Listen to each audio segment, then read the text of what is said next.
Hey, welcome to the Pharmacy Residency Podcast, a member of the Pharmacy Podcast Network. Match day is coming up, and if unfortunately you don't match, just give me an email, tonythepharmacist@gmail.com, and see if I can help you out with phase two, if that's something that you want to pursue.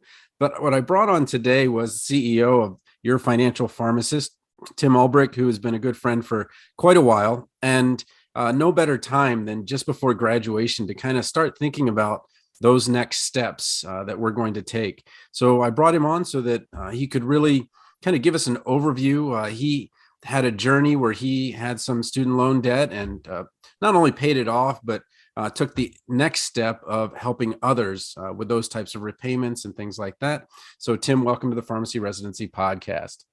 Thanks, Tony. Appreciate the opportunity to be here. And yes, grateful they got paid off. Made a lot of mistakes along the way. So passionate and excited to share that information as well.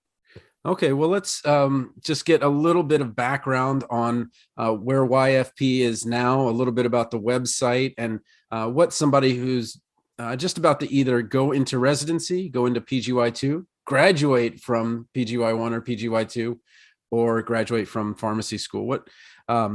What resources would be the best first step for them at YFP?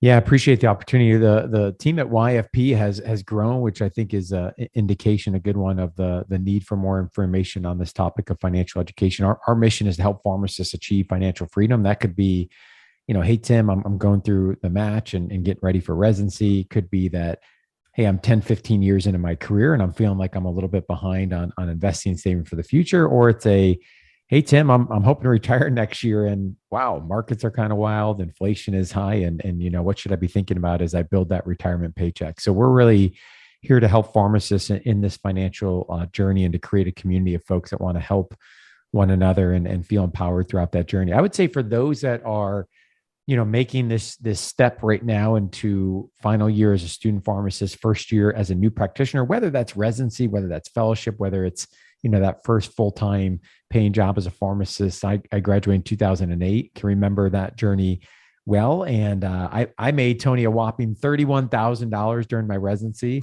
at the Ohio State University. Thankfully, they've come up a little bit, since then, but we're starting to see again that divide, right, Tony, that was closing for a while as pharmacist salaries were being compressed and decreased and hours were being cut. Resident salaries were going up at the same time. Now we're seeing that start to stretch out again as we're seeing some demand increase, sign-on bonuses, and some other things. And I think right out of the gates, Tony, would be, student loans. And I would point to one resource. We've got a great, free, comprehensive, it's a blog post, but it's really more of a short ebook, to be honest, on really evaluating and repaying your student loans and kind of an A to Z guide. And folks can get that blog at yourfinancialpharmacist.com/ultimate. It's the ultimate guide to paying back your student loans. And, this is a big decision. $170,000 is the median student loan debt of a 2021 graduate. That's gone up since 2010. That number was around 100,000. And walking into that repayment decision, despite the masses of episodes and blog posts that we've talked on this topic, we're still seeing folks make significant student loan payment mistakes in terms of not really understanding, evaluating all those options, and not looking at things like optimizing public service loan forgiveness. If that's a pathway. We just did an episode, or actually it's recorded, coming up here soon, of featuring some PSLF stories and lots of debt that was forgiven and challenges along that journey. And so my take home point here is, when you're looking at $150,000 to $200,000 of student loan debt, this is only one part of the financial plan. And spending the time to understand the nuances of federal loan repayment, forgiveness, non-forgiveness, income-driven repayment, refinancing, private, all of these options, it seems overwhelming, but it will pay off in dividends. I promise you, if you dig in, understand those repayment options, run the math, and then really see what's best for your personal situation. So we've got May 1st, for those that have been following the news, we've got the administrative student loan forbearance, which has paused payments and frozen interest on federal loans dating all the way back to March of 2020 as a part of the CARES Act with the beginning of the pandemic. That's going to end here in May of 2022. So now is the time to get our game plan ready and make sure we understand all those options. Yeah. We're going back a long ways, but even when I graduated, and this is embarrassing to say, but I paid $4,000 a year in tuition. They had just doubled it from 2,000. So I paid $16,000, but I still managed to have 40,000 in student loan debt, which is just a miracle. But then I also had some credit card debt, almost $20,000. So I part of that $20,000 was actually a down payment on a new car. So I really just to say I made some interesting moves in my younger days. I definitely did that. And in hindsight, I kind of wish I had a plan. And what I want you to talk about a little bit is you've worked with so many people. And I think there's some expectation that when you get to a certain dollar amount, that's when you feel better. But I've actually found that when I paid off my loans, it was more a sense of relief. And I went from 5'8" to 5'9". I just felt a little bit taller. Yeah. And it just felt better. Can you tell me about the feeling that someone has after they have that plan in place? And I think the other Tim's the one that used the word buckets, that the buckets, things are going in the right buckets. Yeah. But can you tell me a little bit more about kind of the feelings that those people that you've worked with have after they've successfully put a plan together? Again, they may not have paid a single thing yet, but here's the plan. Yeah. And now it makes more sense. It's in alignment with what they want to do. I think, Tony, what you just said there is so important. When we work with pharmacists that have $200,000, $250,000, $300,000 of debt, I always tell folks that, today that number might be $250,000. Tomorrow actually might grow a little bit because of interest. And the only difference between today and tomorrow is, what if we have a plan that we know we've evaluated all of our options, we've inventoried our loans, we've gotten in the muddy middle of really understanding these numbers, asking the hard questions, seeing how this impacts other parts of the plan, and we decide a path forward. That may be forgiveness. That might be refinancing. That might be the standard 10-year repayment. The number has not moved, right? But the only difference is we have a plan. And just to see the emotional weight and the change in that is incredible, because what it does is it lifts the fog that we have this one thing right now that's in our face and it's the only thing we can think about. Well, guess what? It's only one part of the financial plan. We've got to be thinking about saving and investing for the future. Many folks listening are thinking about buying a home, probably in a market that continues to appreciate and for some cases makes it unaffordable. We have to be thinking about protecting our income and things like, life insurance and long-term disability insurance. We've got family that we might be caring for. And so these student loans, as important as they are, it's one part of the financial plan. And we have to be able to put a plan forward so that we can then also begin to focus and have clarity on other parts of the financial plan. And I think that, your question about what do people feel like emotionally when they have the plan, or even when they get to the finish line, is they're ecstatic, without question, that they can begin to move forward and have some clarity. I know, Tony, that getting to that finish line of student loans is just one piece on the overall financial journey. I always tell folks that sometimes we get in the trap to think that like student loan debt repayment is the end of the game. And, I thought that was the case. And it was a great moment in November of 2015 when my wife and I hit submit on that last payment of $200,000 of debt. But here I am, in 2022, we've got 4 boys. They eat a lot of food. They're expensive. They're involved in a lot of activities, right? Life has changed, and it's just an evolution of the financial plan. And so for us in that moment, debt loan repayment was a priority. And guess what? We're now looking and saying, okay, what does this mean as we think about our kids' college? What does this mean in terms of our giving priorities? What does this mean in terms of making sure we're on track, financially, with saving and investing for the future? So the financial plan never ends. Even when we get to retirement and we say, hey, we've got to the finish line. Now we've got to think about the strategy of how we build a retirement paycheck. So we've worked all of these years to put this money together. Well, there's a whole nother level of strategy of, well, how do we actually build a paycheck? Not that comes from our work, but from the portfolio we've constructed, and how do we do it in a tax efficient manner? So I would just encourage the listeners that are, on the front end of this journey. Yes, let's dig into these student loans. Let's come up with a plan. Let's make sure we feel confident, but let's keep in mind that this financial plan is a much, much bigger picture. And this is going to be an important but first step on the financial journey.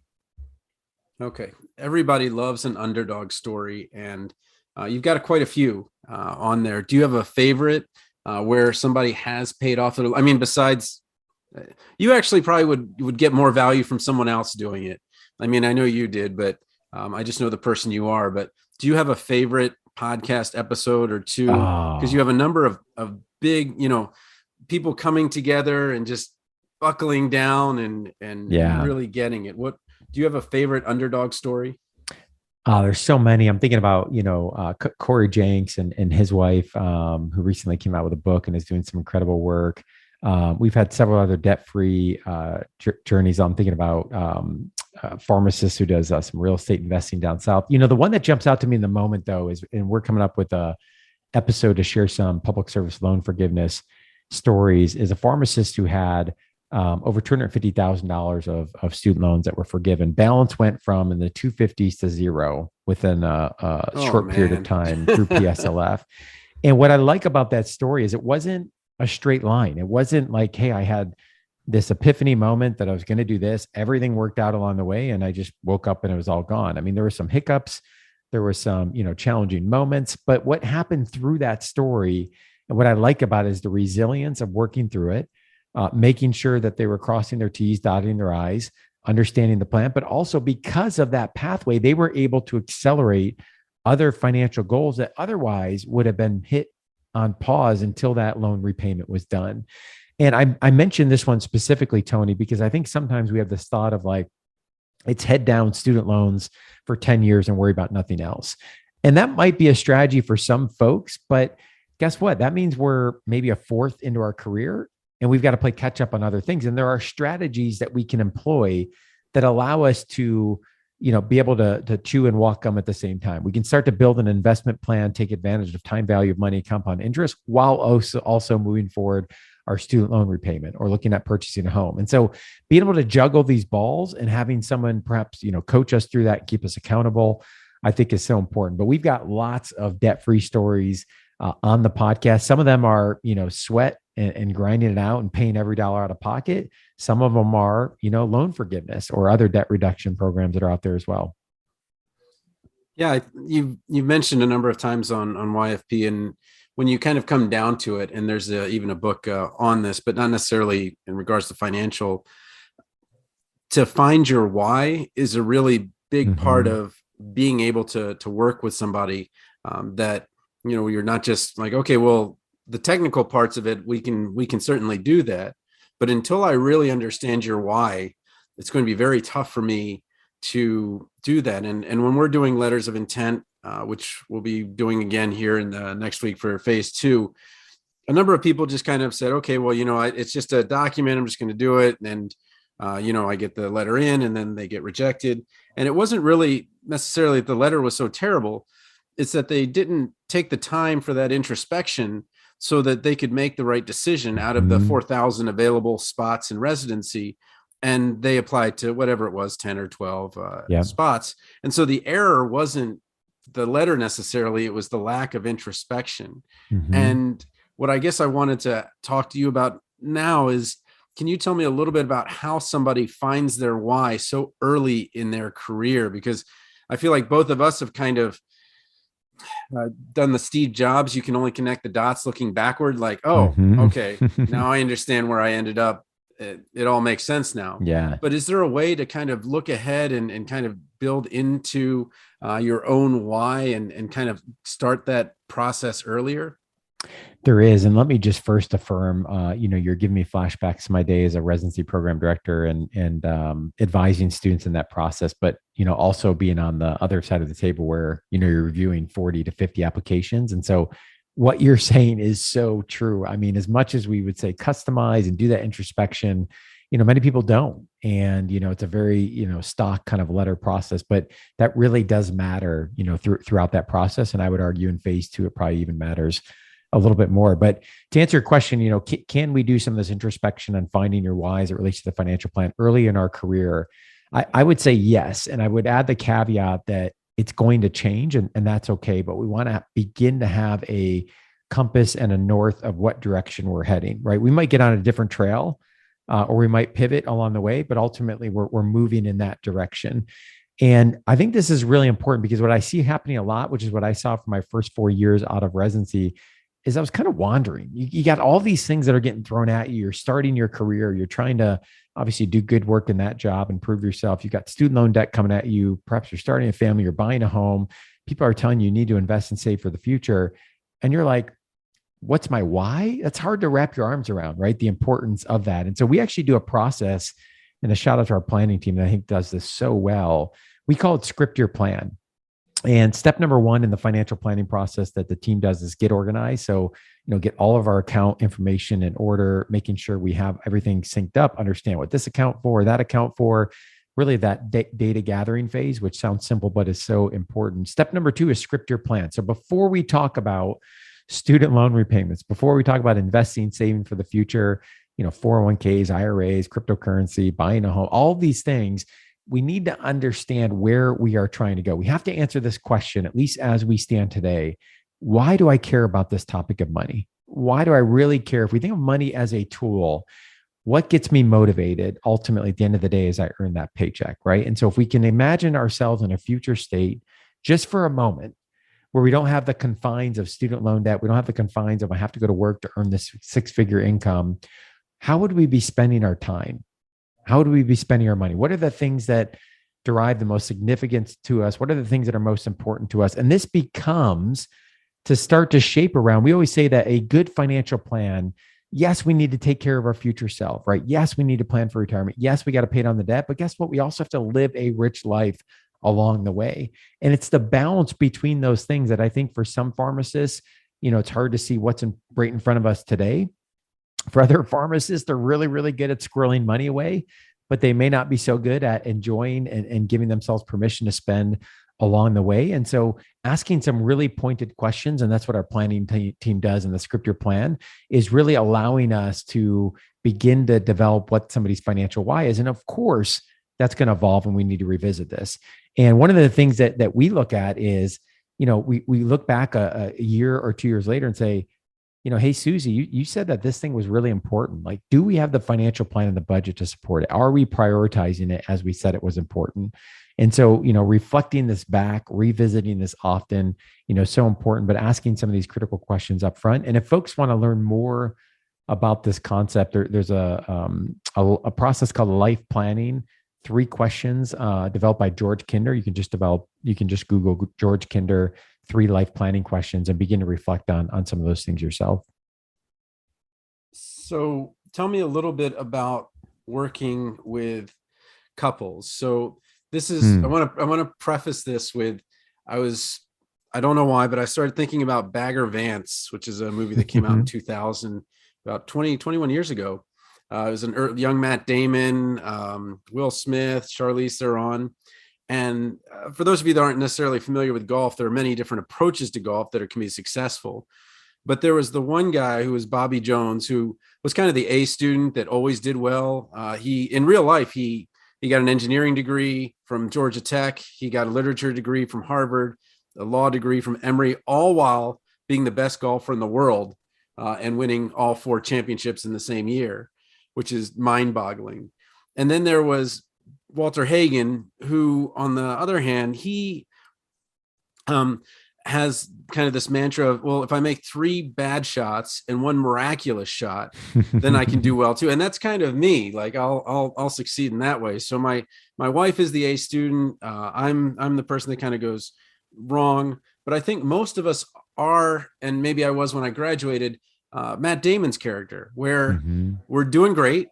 We got to pharmacy school. We succeeded at pharmacy school. And then we have this, I hate to call it trauma the way that they portrayed it in the movie, but certainly this student loan changes who we are in the future.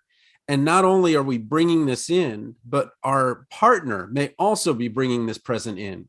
So if you've got 2 quotation fingers, average pharmacist, you're talking about $350,000 in debt, which is a payment, I think, somewhere around $3,000 or $4,000 a month.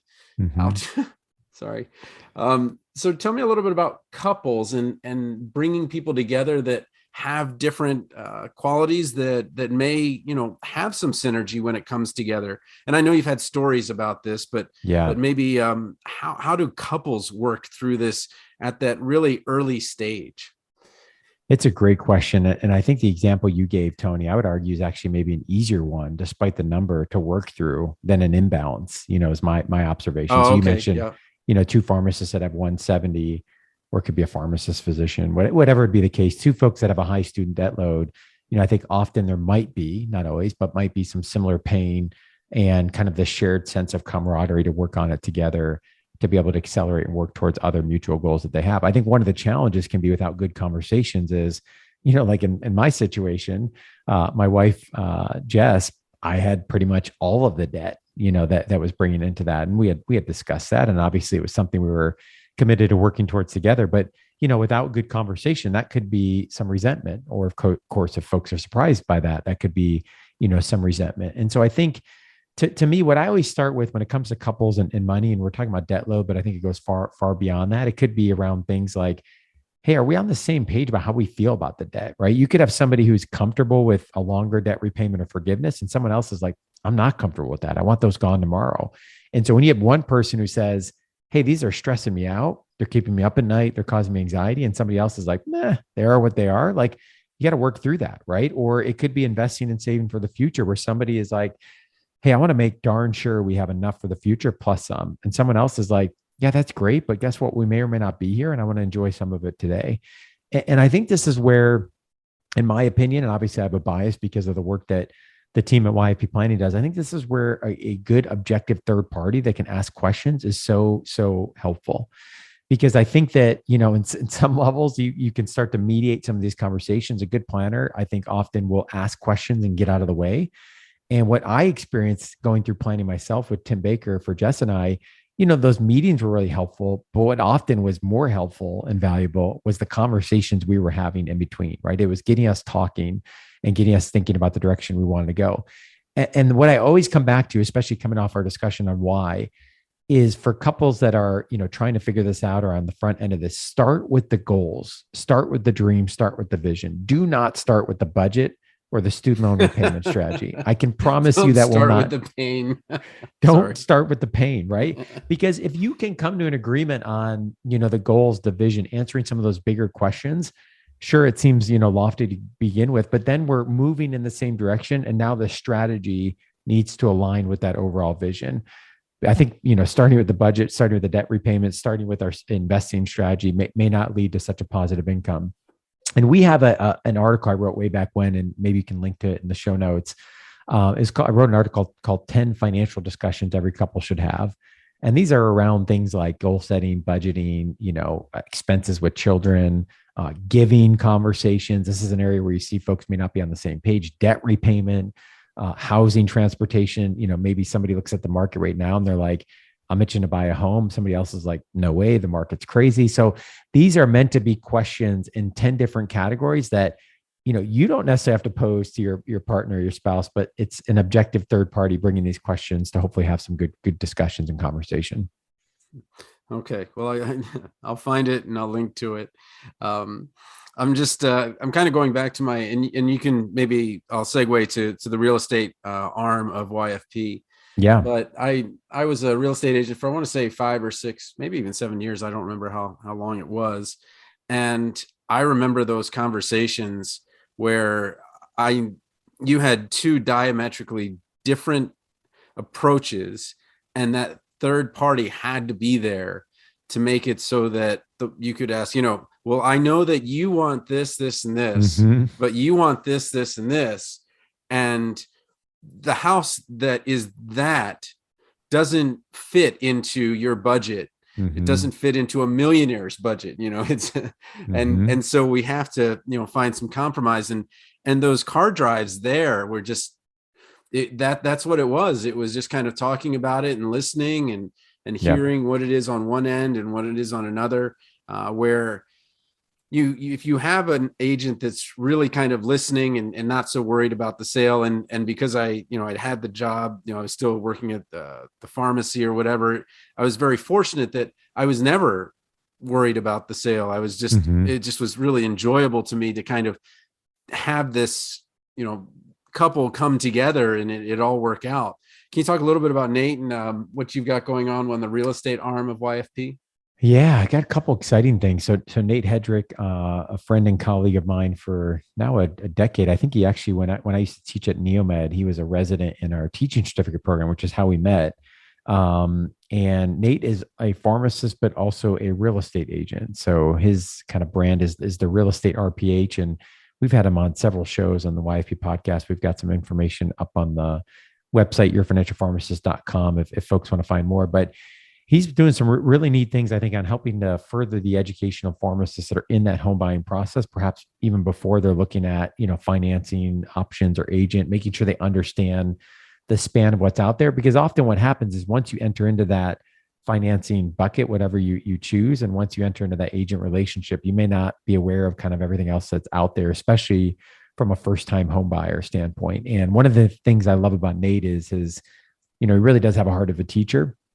And I think he also is a client of YFP Plan. He really understands the intersection between the home purchase and the financial plan.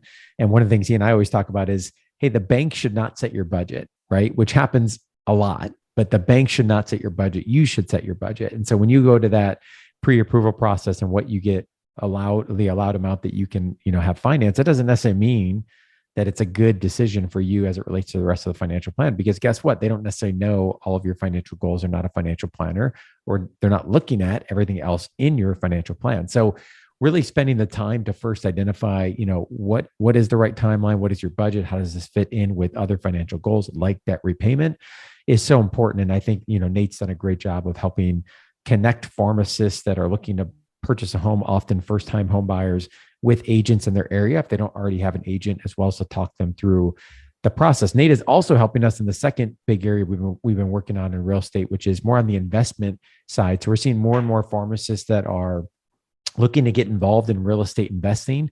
And this could be, looking to buy a single family home or a duplex or a triplex. It could be, somebody who's looking at a more passive approach to real estate investing. Could be somebody who's looking at house hacking where they, buy a duplex or a triplex. They live in one, but they rent out a couple, lots of creative ways to do it. And they've initiated a podcast that is dedicated specifically to pharmacists interested in real estate investing. That is co-hosted by Nate Hedrick and David Bright. We publish that each Saturday on the Your Financial Pharmacist podcast. And I think they're now 45 episodes in and doing a really neat job, I think, of featuring different investment opportunities and pharmacists that are doing investing all across the country in that area. Yeah, that real estate arm was one I understood, and even being the real estate agent, what allowed me to better understand the investments. But even having all that, I always used an agent, even when I was buying my own homes, because it became such an emotional thing that I couldn't separate myself from, is this a good deal? Is this good? And so I always use an agent, and always actually brought my wife out to approve it, because even if she didn't talk in technical terms or money or whatever it was, I just want to know if she felt good about it. Mm-hmm. And I remember this one house that I was like, she's like, yeah, I just don't feel good about it. And I was like, well, can you give me more? And she's like, no, just don't feel good about it. And so I passed on it. And it took a while to figure out what it was, but there was actually in the front yard, there was actually a telephone post that I completely ignored that was completely blocking the front of the house. And I was just like, wow, I didn't even see that, because I just was so excited about getting it, and just having that trusted advisor, so valuable. And now Absolutely. I'm kind of on the other end. I'm 25 years out from graduating, and now we'll have all of our homes paid off. We have 3 homes, one that we live in, and then the other 2. And the one just got paid off. So if we wanted to, I could just sell that one and pay for all 3 girls' tuition for 4 years in a state school. Awesome. So the value of real estate is certainly part of the financial plan. I definitely agree. And well, one thing we haven't kind of talked about is investments. And I think in some ways, most pharmacists kind of like that. Okay, well, I know there's 100% match, and Mm-hmm. or I've heard 401k and things like that. And again, pleading ignorance, I had no idea that 403b, which is kind of the 401k Mm-hmm. of the K through 12, also included community colleges. So Mm-hmm. once I paid off my home, I was like, well, what am I going to do with this extra money? And I was like, all right, well, just put it in the 403b. And so my plans are one sentence, boring plans, a la Tim Baker. The boring part of it. Yeah. He doesn't say the one sentence, but it literally was, okay, $1,000 in the 403B every month. That's it. Mm-hmm. Just don't worry about the market. I don't even watch the Dow, which, goes up, down, whatever. It's just going to be more money. Yeah. It'll go up or down or whatever. Tell me a little bit more about kind of, you've got 16% of the graduating class will have no debt. That's right. And maybe they're on the investing side and Mm-hmm. thinking, okay, well, we've managed to survive pharmacy school without debt, or we're maybe older coming in and we were already established. What is it that, I don't want you to give financial advice because I know you can't do that, but what is it that YFP does as far as investments go? Yeah, one of the things we always talk about on the investing side of the plan, and traditional financial planning, investments rule the day, and that's because typically the demographic of the clients they're serving, usually a little bit older, have more assets that can be managed, but also because of how fees have been charged historically by the industry, and we could go down that rabbit hole, which is probably a separate conversation for a separate day. But for folks that are perhaps have a negative net worth, right, because they have a boatload of student loan debt. Or they're early on in their career, and maybe they are part of that 16% that didn't have student loan debt upon graduation, but they haven't yet built up a substantial asset base. There's not traditionally a whole lot that's out there to service folks. And so investing, we always say, is one part, albeit an important part, but one part of the financial plan. And, folks that are especially early on in their career, what we need to be thinking about is the long-term play, and we need to have the long-term in mind. And that's scary, especially in a time period like we're in right now, where the market is, up 1%, down 1%, up 1%, down 1%. And, folks that are perhaps further in their career and have built up a substantial asset base, they can see their portfolio, fluctuate significantly from, one day to the next at the current moment, unfortunately. And so what we really preach and teach is that we have to have the long-term play in mind. And so, we really believe that early on, folks are looking at a more aggressive portfolio. We've got a long trajectory in front of us in terms of our work career. If we look at life expectancy of folks that are coming out of pharmacy school today, we're going to have a long trajectory, probably post-retirement, and that lifespan that we have to be able to fund after that. So, we probably can't afford to be getting too conservative at any point in the near future. And so what we look at on the planning side is, how can we build an investment portfolio that makes sense? Number one, that is fee efficient. Right. Number two, that's a thing that folks often overlook, is the fees that are being charged on their investments. Sometimes they're transparent, sometimes they're not.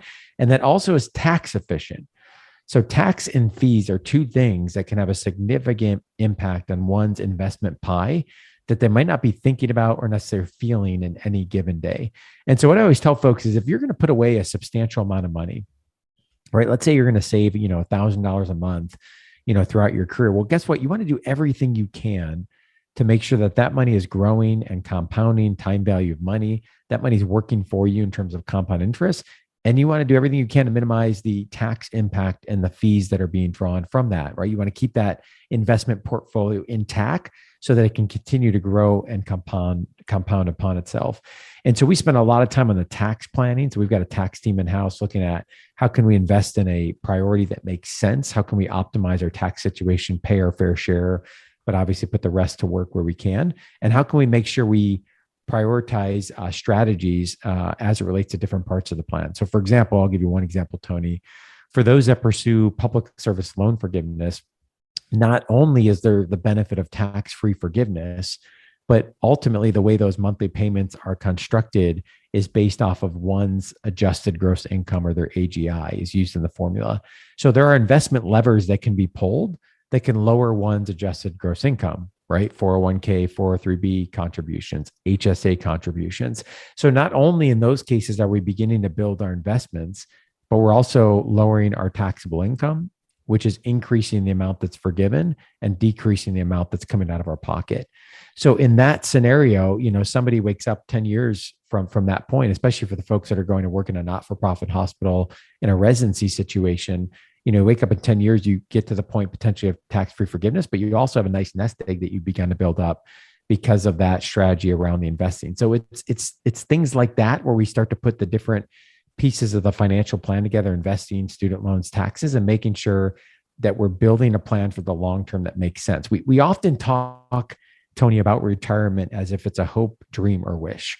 And what I always tell folks is, retirement and that number we need is ultimately a set of mathematical assumptions, right? We might not like the numbers when we put them in the calculator, but that's what it is. And those numbers, have some variability to them. There's some assumptions, things will change over time, but we should never be thinking, I hope I can retire at the age of 55 or 65 or 67, right? We can plan that out, and we can do those projections and say, hey, this is what you might need in 40 years. But the problem with stopping there is people look at those numbers and they're like, that doesn't even make sense to me right now, right? It's overwhelming. It's 40 years into the future. I got these other things right in front of me. So a good financial plan will take that number and then bring it back to today and say, what does that mean today? So what are the options you have available to you? Maybe it's a 401k, maybe it's an IRA, maybe it's an HSA. It's a combination of those. What options do you have in front of you today that we can begin to save towards each month, so that if we do that over the next 30 or 40 years, we're going to be able to achieve that retirement number? All right. Well, I've asked you a bunch of questions. Is there anything that I maybe missed that you want to make sure people know? And although it's pretty easy to find your financial pharmacist on the web, maybe give us your contact information to make sure somebody can get a hold of you. Yeah, appreciate the opportunity to be on website, yourfinancialpharmacist.com. Would love to connect with folks on LinkedIn. You can find me, Tim Ulbrich, and appreciate the opportunity to be here, and wish the group that's listening the best of luck going forward. So thanks, Tony. Hey, thanks again.